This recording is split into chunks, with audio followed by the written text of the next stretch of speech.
दोस्तों, टीवी पर या किसी फिल्म में आपने सैटेलाइट लॉन्च होते हुए जरूर देखा होगा। हम देखते हैं कि कैसे बड़ा सा रॉकेट आसमान की तरफ तेजी से जाता है। इसे देखने में हमें कुछ समय लगता है, लेकिन साइंटिस्ट को इस फेज तक पहुंचने में कई साल लग जाते हैं। वो दिन रात मेहनत करते हैं, फिर सफलता की गारंटी नहीं होती। कई सालों की मेहनत का कोई रिजल्ट नहीं मिलता। दरअसल सैटेलाइट को स्पेस की अलग अलग ऑर्बिट्स में लॉन्च करना बहुत बड़ा चैलेंज होता है। इसके लिए ऐसे एक्सपर्ट व्हीकल की जरूरत होती है जो सेफ तरीके से इन सैटेलाइट को स्पेस तक ले जा सके। एक ऐसे एक्सपर्ट व्हीकल को ही सैटेलाइट लॉन्च व्हीकल कहते हैं।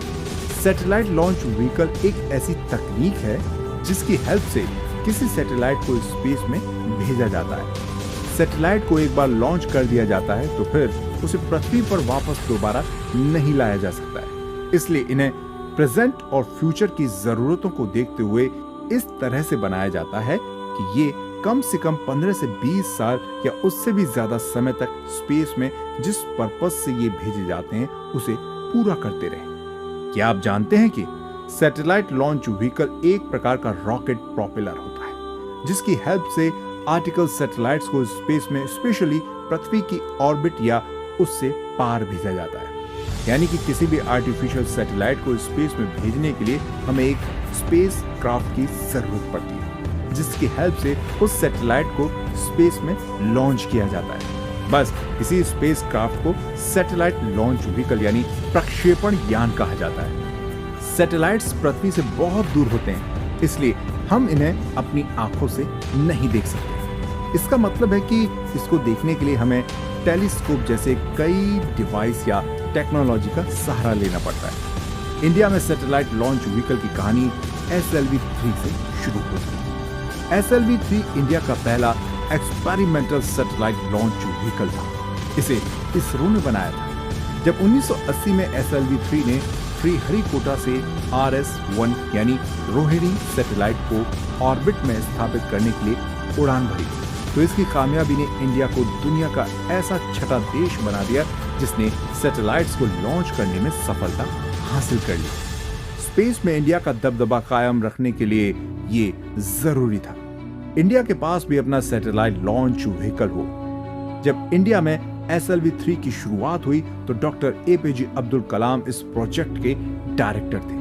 उनकी लीडरशिप में पहला लॉन्च व्हीकल बनाया गया था। हालांकि अगस्त 1989 में पहली एक्सपेरिमेंटल फ्लाइट यानी प्रायोगिक उड़ान फेल हो गई थी, पर उन्होंने हिम्मत नहीं हारी। इसके बाद SLV-3 को 18 जुलाई 1980 को श्रीहरिकोटा रेंज से सफलतापूर्वक लॉन्च किया गया। जब रोहिणी उपग्रह RS-1 को ऑर्बिट में सफलता के साथ प्लेस्ड किया गया तो इसके साथ ही इंडिया पूरी दुनिया के नजर में आ गया था। इस सफल मिशन के साथ भारत ने दुनिया को दिखा दिया कि वो स्पेस में और ऊंचाइयां हासिल कर सकता है। इस मिशन से यह भी साफ हो गया था कि Bharat multi disciplinary launch vehicle में महारत हासिल करने में कैपेबल है। SLV-3 की कैपेसिटी की बात करें तो इसमें 4 फेज वाला फ्यूल इंजन लगा होता था जो 400 किलोमीटर की ऊंचाई तक उड़ने और करीब 40 किलोग्राम का वजन ले जाने की कैपेसिटी रखता था। SLV-3 की सफलता के बाद इसरो लगातार डेवलपमेंट की नई कहानियां लिखता चला गया। इसके बाद इसरो ने और ज्यादा powerful rocket augmented satellite launch vehicle यानी संवर्धित प्रक्षेपण यान का निर्माण किया।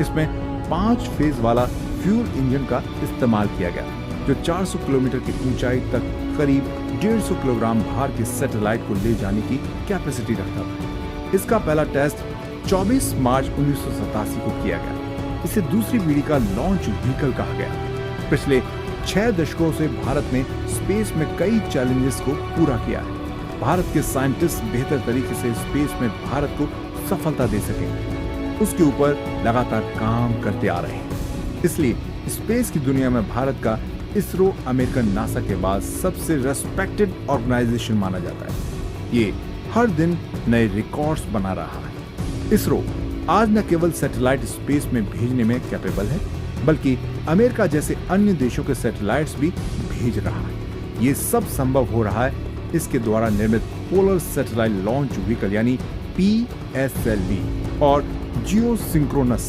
सैटेलाइट लॉन्च व्हीकल यानी GSLV के द्वारा। चलिए जानते हैं इन सैटेलाइट्स के बारे में अपने अगले एपिसोड में।